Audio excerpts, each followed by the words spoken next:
नमो नमः आप सभी सदस्यों को मेरी तरफ से। तो आप सभी को नवरात्रि की हार्दिक शुभकामनाएं। तो आइए आज हम आपको बताते हैं नवरात्रि पर्व कन्या पूजन विधान विशेष। कन्या पूजन कैसे करना है। नवरात्रि पर्व के दौरान कन्या पूजन का बड़ा महत्व होता है। 9 कन्याओं को 9 देवी के प्रतिबिंब के रूप में पूजन के बाद ही भक्त का नवरात्रि का व्रत जो पूरा होता है। अपने सामर्थ्य के अनुसार उन्हें भोग लगाकर दक्षिणा मात्र से ही माँ दुर्गा प्रसन्न हो जाती हैं और भक्तों को उनका मन चाहा वरदान देती हैं। तो बोलिए दुर्गा मैया की जय। कन्या पूजन के लिए निर्दिष्ट दिन कौन सा हो। कुछ लोग नवमी के दिन भी कन्या पूजन करते हैं, लेकिन अष्टमी के दिन कन्या पूजन करना श्रेष्ठ रहता है। कन्याओं की संख्या 9 हो तो अति उत्तम, नहीं हो तो 2 कन्या से भी काम चल सकता है। कन्या पूजन विधि। सबसे पहले कन्याओं को दूध से पैर पूजन करने चाहिए। पैरों पर अक्षत फूल और कुमकुम टिक्का लगाना चाहिए। इसके बाद माँ भगवती का ध्यान करते हुए सबको भोग अर्पित करना चाहिए जो आपने प्रसाद बनाया है, अर्थात सबको खाने के लिए प्रसाद देना चाहिए। अधिकतर लोग इस दिन प्रसाद के रूप में हलवा पूरी बनाते हैं। सभी कन्याएं खाना खा लें तो उन्हें दक्षिणा अर्थात उपहार स्वरूप कुछ भी देना चाहिए। फिर सभी को पैर को छूकर आशीर्वाद लें। इसके बाद उन्हें सम्मान से विदा करना चाहिए, अर्थात जो उनके पास है जो आपने उनको देना है पूरी तरह उनको हाथ में दे करके जहाँ से कन्या लाई हैं वहाँ पर आपने पहुँचानी भी है।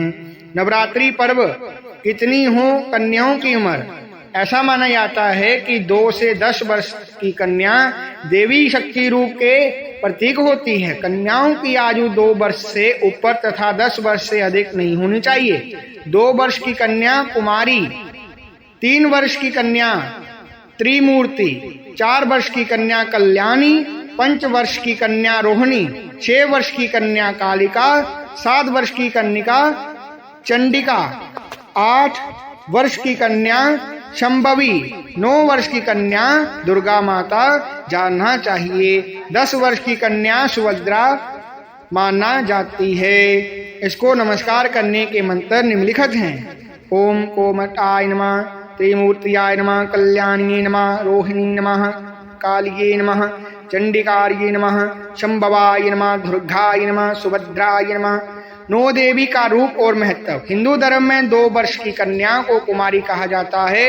ऐसी मान्यता है कि इसके पूजन से दुख और दर्द समाप्त हो जाते हैं। 3 वर्ष की कन्या त्रिमूर्ति मानी जाती है। त्रिमूर्ति पूजन को धन धनाढ्य का आगमन और संपूर्ण परिवार का कल्याण करती है। 4 वर्ष की कन्या कल्याणी के नाम से संबोधित की जाती है। कल्याणी की पूजा से सुख समृद्धि भी प्राप्त की जाती है। 5 वर्ष की कन्या रोहिणी कही जाती है। रोहिणी पूजन के व्यक्ति रोग मुक्त करती है, व्याधि रोग जो होते हैं उसका मुक्त करती निवारण करती है। 6 वर्ष की कन्या कालिका की अर्चना से विद्या विजय राज्यों की प्राप्ति होती है। 7 वर्ष की कन्या चंडिका के पूजन में ऐश्वर्य मिलता है।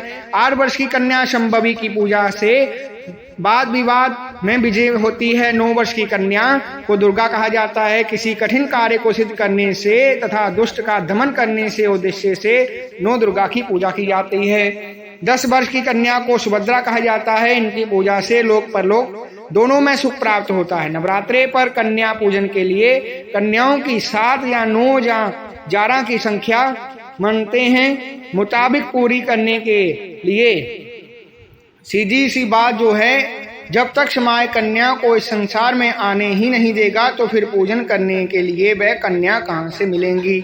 जिस भारतवर्ष में कन्या को देवी का रूप कहा जाता है वहां आए सर्वाधिक अपराध कन्याओं के प्रति ही हो रहे हैं। क्यों तो समाज में कन्याओं को संरक्षण, समुचित सम्मान और पुत्रों के बराबर स्थान नहीं हो, उसे कन्या पूजन का कोई नैतिक अधिकार नहीं है। लेकिन ये हमारी पुरानी परंपरा है जिसे हम निभा रहे हैं और जो कुछ लोग शायद दो रहे हैं। जब तक हम कन्याओं को यथार्थ से महाशक्ति यानी देवी का प्रसाद नहीं मानेंगे तब तक कन्या पूजन का नित्य ढोंग रहेगा।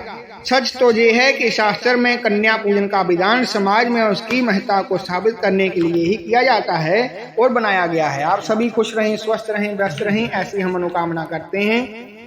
आप सभी माता रानी आप सभी की मनोकामना पूरी करेंगे।